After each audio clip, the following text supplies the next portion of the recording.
This is the TLDR playbook on how to create an irresistible offer that can make 7, 8, or 9 figures. So to create an irresistible offer, you have to follow 5 steps. Step number 1 is you just write down the offer. And it has to be a proven process where one step follows the other. So what do I mean by that, and how do you come up with that? Well, in Marketing OS, you essentially created in the first pillar, the core engines, you came up with the right mindset, the right energetic culture, which is about you, then your customers before you build your offer, right? So here, the energetic culture engine is actually your own transformation. So let's talk about that real quick. You have worked out your ikigai, right? You know, like what the world needs, what you can be paid for, what you love, and what you're good at. You have done your own transformation, right? Because you are the guide. You know, you have done the journey already, and there's many other people that have the same issue, and you solve that for them with, for example, your software, with your education offer, with your e-com. And you as the guide have already made the transformation. So you became this new identity. You're on this new reality now. In our case, we are passioneers, and we make our dreams a reality. We live in a colorful, vivid world where everything is possible. We are not cubicle 9-to-5 zombies anymore. We're living in a new world. It's exciting. You can also, of course, put this on paper with a manual, a manifesto, or a Bible. In this case here, this is the Passion Bible. It's like super old, like created this likely 6-7 years ago. And if I click to who we are, and I said earlier passioneers, back then we were called passion fighters, which was a little bit more intense than passioneers, but like still the same vibe, is we are obsessed with impact. We lead people to action, or let's say passion fighters, the identity, right? Obsessed with impact, they lead people to action. They don't accept the world as it is today. They never moan or whine about the ways things are. They transform it and lead the change. On January 1st, 2019, Passion Fighters declared a passion state, a virtual nation of passion fighters who fight against the undead. People filled with fear and depression who work in cubicles, a slave to the rat race and keeping up with the Jonases, instead of making their dreams a reality. Passion fighters dream, plan, and execute. They turn words into action. They are lifetime learners, and they crave improvement and chase results. A passion fighter will turn their world upside down to help someone else and always gives more value than they expect to receive. Passion fighters know that huge impact will lead to huge income, and they will never tell you to get a real job. They encourage dreams and do what it takes to make them happen. They share their true self and show vulnerability. They refuse to share false and filtered life. They are in a passionate state. They are loving a life vivid, fulfilled, and live life under their terms. If you ask the undead, that they will tell you what passion fighters are doing is impossible or couldn't happen for them, yet there are more and more passion fighters doing it every single day. Passion fighters find their passion, follow their passion, impact lives, impact the world. And passion fighters are motivated knowing that every day is an opportunity to inspire people with passion, confidence, and impacting the world. So I'm a passion fighter, you're a passion fighter, we are passion fighters. That's like the manifesto. And then again, our values, and then also what we stand for and what we stand against, and so on and so forth. So this is kind of like the written down version of our values, who we stand for, what the identity is, and so on and so forth, right? So you need to have that in order to be attractive and appealing with your offer and with your personality, because otherwise this whole thing here where the customer perceives you as this thing that they want to go after is not visible, it's not attractive. So you have to be on a degree of next level that is clearly visible. And for that reason, this whole first section, energetic culture engine, has to be aspirational for others. And it has to be the fact, it has to be like that. And then you speak to your customers, you really understand how they tick, what lingo they use. And for that reason, we have done how to master customer interviews, where you do true path interviews, demand interviews, to really work out the push, the pull, the anxiety, and the inertia, the 4 forces essentially. And you have done and used these templates to do all these interviews to really understand what's going on in the head of your customers. You have followed the interview playbook. You have done minimum 5 interviews per relevant team member. In total, north of 20 interviews, better 30, and you're constantly interviewing customers. You know exactly the experience that they're having from when they had the first impression to today. Also, like in digitalizing their on the road that they are in, right? Like on their transformation where they are, so that you can really be relatable and trustworthy in the end, because you understand them at heart. And you also created your opportunity solution tree, where you have exactly clear what are the problems that they are facing, exhaustively and collectively so that you know exactly what's going on. You can go deeper, deeper, and deeper. And in the end, you can from there derive either a strong offer, a strong product, but also good narrative on the marketing side. So why am I saying all of that? Because if you have not done this one nor this one, the irresistible offer is not going to be irresistible. And you will fail. But that's a good sign. That just means that when it fails, that you have to speak to more customers and you have to rework your own identity, your own personality to become aspirational and appealing. And once you nail this, that you're like the clear next best choice, one level up to your customers that you understand by heart in their deepest desires, anxieties, even better than they know themselves, where they are, where they're coming from, and where they are going. You're not going like, this is not going to work. But if you can get this done, I've seen the most beautiful return on ad spends and conversions where you have even negative customer acquisition costs because your customers that are buying are then telling other people about it and they come in for free, where you just like spend a few $1,000s on ads and all of a sudden you make 6 and 7 figures with like crazy, like unheard of returns. That's how sweet it is once you nail this. One more thing here, which is important, is that this is a process. Yeah. So step 1, 2, 3, 4, 5. So you take your transformation journey and you make it, you know, like eating a sandwich. How do you eat a sandwich? One bite at a time. What's the first thing that happens? And then what is the next thing that happens? So if you have ever read the book, If a Cat Eats a Cupcake, if you give a cat a cupcake, he will ask for some sprinkles to go with it. And when you give him the sprinkles, he might spill some on the floor. And then cleaning up will make him hot, and so you give him a bathing suit, right? And that goes on for like 40 pages. Point is that your offer, like your transformation, is a map that follows step 1, step 2, step 3, step 4 to get to the goal, to get to the transformation, to get the success, to get the value, and to become this new person, this new identity, right?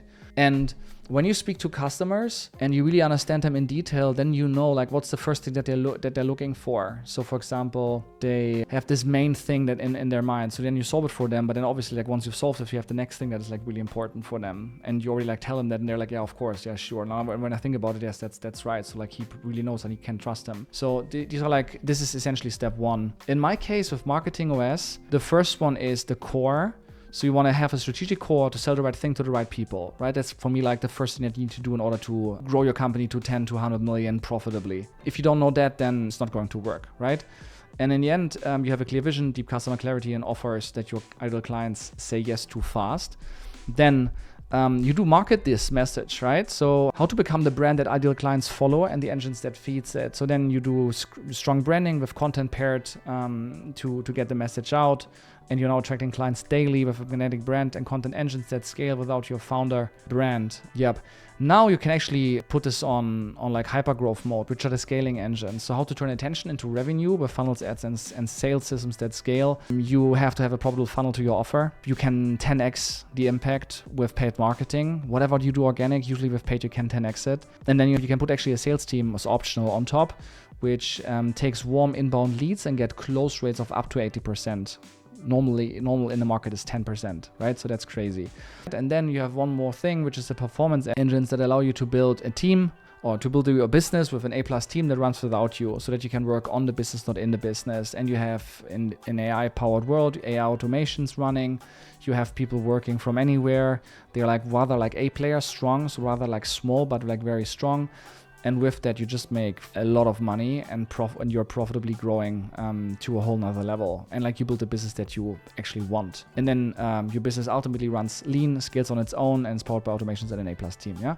So these are kind of like the 4 steps in my case. And then in every single step, I have even like a breakdown of like 3 more things. So this is a 12-month exhaustive program. And of course, if you sell a $49 thing, it can be like much simpler than that. But you learn from the customers what they actually need, and also like from your own experience what you need to like create that transformation, because we with that system generated more than 50 million in sales, right? So by now it's like 60 million right now actually. So once you have that, you craft your origin story. That is your own transformation story, including an epiphany bridge. Important here is you do not chronologically just share what's up or what happened over the last 10 years and like, hey, I did this and then I founded on January 12th the business, and then I was here and that, and then Germany or whatever, US, and then I had a team, and then this happened, and so on. Like, no one cares. The question is, what's the origin story that is relevant for your ideal customer profile so that they really can relate to the problem because they are the same and they understand that you solved it already, right? So that they follow you because that's the shortcut. Instead of waiting 5 years or working 5 years to fix it, you just listen to what the person has said. So in our case, how I generated 50 million on social media, I wanted to break free and failed 3 times. So it's like my 4th business that then exploded into the really decent 8 figures. And I always had the issue with customer acquisition cost because the equation between customer lifetime value and customer acquisition cost was in the previous 3 businesses always off. And I had one business where the customer acquisition cost actually 10x'd within 90 days. So all of a sudden, I had way higher customer acquisition cost than I could ever make on the back. For that reason, I was insolvent and the whole company was liquidated. So like that was always the issue. So I had to find a new and better way, especially to build my business in the era of social media, which is now I call it business media because there's 5 billion people on social media right now. That means unless you market to aliens, your customers and prospects will be there. That works for B2B, that works for everything. Look at Hormozy, he's like selling to B2B business owners with more than 10 million revenue and 1 million EBIT. Like that's one out of like a gazillion people on social media, right? And like he does it through social media. So it works. And especially now in the era of AI where you can automate so much that we have to do another video about this. Anyways, I then found a niche of creators who are living the dream and I discovered this new better way, right? Which is they have that certain, they're like, they're like, they're the age group of your target customer. They are married, they have kids, they sleep, let's say, they want to work maybe. Let's say here's already aspirational because many of founders like me like work 40, 80, 100 hours. Everything below 100 hours is considered working part-time. We love the 40-hour work week so much we do it twice a week, right? So they work much less. And they spend time with their family and friends, which we all want to do more. And they have decent profit margins.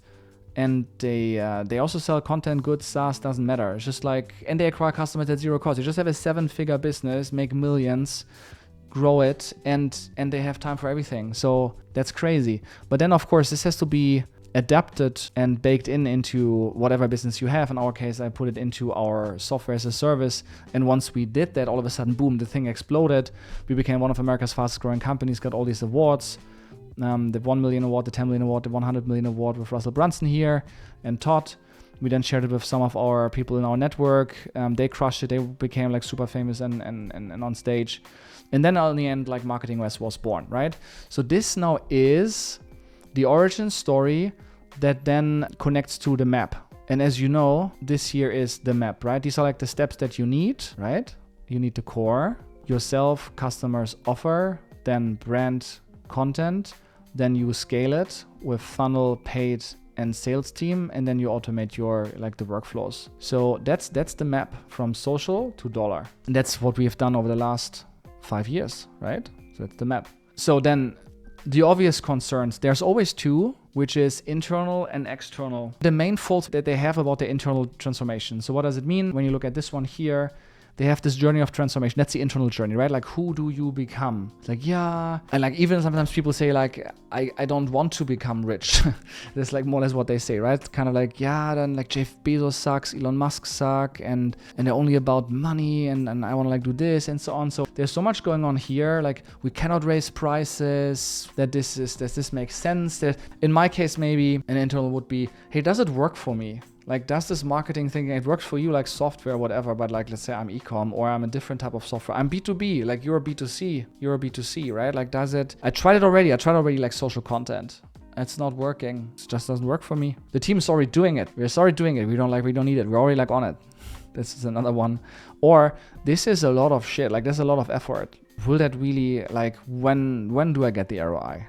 Is this going to work for me, or is it just like a lot of effort, right? Like, and what's the outcome actually? These are all like concerns that I can handle in this internal false belief story and steps. So in your pitch then, when you like pitch the offer, you handle all of these by saying, for example, and this is then becoming part of the map again, right? Like, there's, let's say, there's a 30-day condensed version that will make you your first dollar within 30 days, for example. You know, like if that's one of the main concerns that's coming, or here's the thing that allows you within 7 days to get everything from your customers to then translate that into an offer that will allow you to double price and double your return on ad spend, something like that, right? Like you take the main concern, you will learn it also while working with your customers, and then you can create a part of the map that tunes your map. So like even your map is a living document, a living offer that gets stronger and stronger the more you deliver it and the more you speak with customers. Okay, let's move on. External false belief stories. So this is this one here, journey of success. Do I really achieve that? External could be, in my case, for example,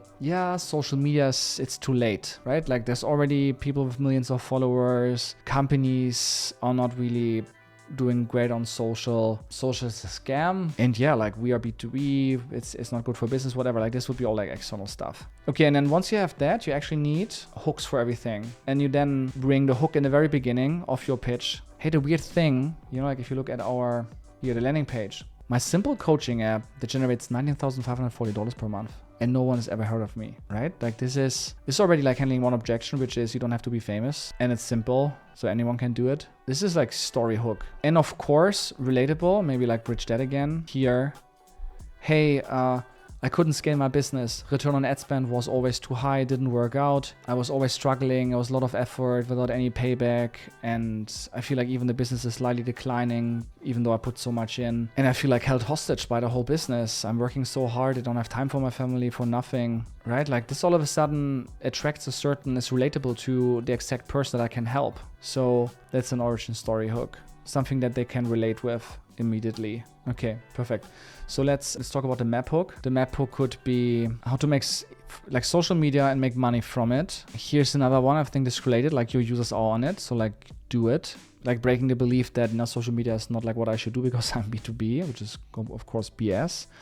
And then giving them an example of someone that like became a billionaire without any external funding within less than 4 years that is posting on social and doing like a PE business. And then internal hook, I suck. Yeah, I also sucked. My first interview, super cringe. And then I got better over the course of 6 months. And quantity leads to quality. That's definitely like an internal belief, like I'm not good enough. I don't want to be, I don't want to do it. Another one is brand faces, right? Like, hey, actually, I don't want to be the center of attention. Yeah, no problem. You can use brand faces.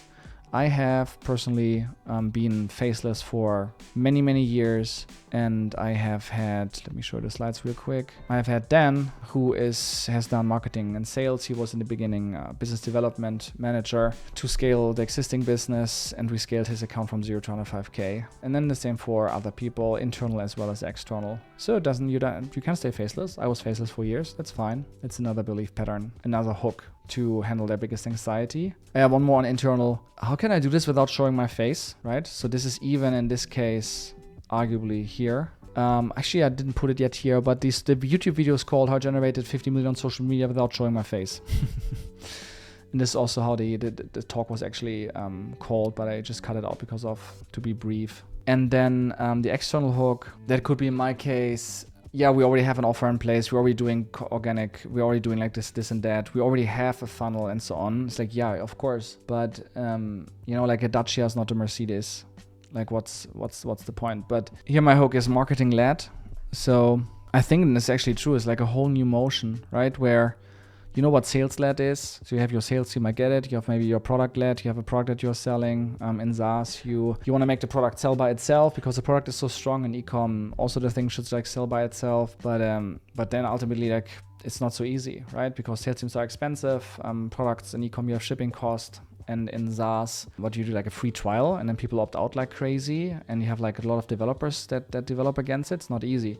The big new thing is marketing led, which is supercharging your sales led and your product led motion by creating a captivating story that people buy right into. And then you actually have already the funds to finance your product development, to launch new products, to create better products because of all the content that you get and all the insights from your customers, and your sales teams has a higher close rate from 10% up to 80%, right? So that's the whole spiel about marketing led. With the pillars again, and to show like this is a new thing, like marketing led. Yeah, like you know sales led, product led, but you don't know marketing led. And it's like, that's interesting, right? Because the other two are like huge, everyone knows them, but marketing led, not everyone knows that. And another one that I have there is negative customer acquisition cost. This thing is ridiculous because in SaaS, you know, you have churn rates and everything is about retention. And then 5 years ago, even negative retention, people were like, this is impossible. You cannot have negative retention. But today, everyone knows you can have negative retention because if you, let's say, you lose a couple of people over the year, but you expand the ones that stay, you can have 130% net revenue retention. That means you make 30% more of revenue after a year than what you made in the beginning. And that's what created or creates the most valuable companies on this planet, right? So ARR chart Slack. Let's see if you find that real quick. This chart here, right? If you look at that, this is the 2015 cohort, 2016 cohort, 2017 cohort, 2018 cohort, 2019 cohort, and they're just like grow year on year by itself. Like this is like a money printing machine. So that's why it's worth billions, right? So it's possible, and today everyone knows it's possible. About 5 or 10 years ago, people were like, no, like you cannot have negative retention. And my point is, you can have negative customer acquisition cost. It is possible. It's just possible. So you can lower your customer acquisition costs, you can have zero customer acquisition costs, you can also have negative customer acquisition costs. One example is if you, for example, have a VSL that goes viral on YouTube, right? Let's say it's done really, really well. You get, let's say, 1 million views and you get a ton of customers through that. YouTube actually pays you with AdSense for playing out that video because YouTube wants to hook people into their platform. If the video is great, people watch it. You get dollars for uploading that video. But people are then converting into your offer and paying you tens, hundreds of thousands of dollars. So that means the customers are coming for free. YouTube is paying you. Then they buy something and they give you money. And then they buy more and give you money. There's no cost. It's negative. Other example is if you have a strong education community offer, as we do, and as many others do. There's one company I know, they do email outreach. It's an email tool for doing outreach campaigns. So they have a $15,000 coaching program on how to do email outreach. And then the software is the tool that you should use, right? Their software. But they already make like crazy margin on the educational offer on how to do email marketing. And then the tool, like 30% or even 50% of the customers that do this course, they then buy the software. So that means you're already profitable on the coaching and then people buy the software and you make more profit. So that's again negative customer acquisition cost. And that happens over and over again. And it's another like external hook, which people are like, holy shit, if that's true, I have to sign up for this. Otherwise it's kind of like, yeah, boring and not interesting. So that's the full spiel of an irresistible offer, understanding that in detail and making it better and better with every customer interaction, with every sell and so on and so forth.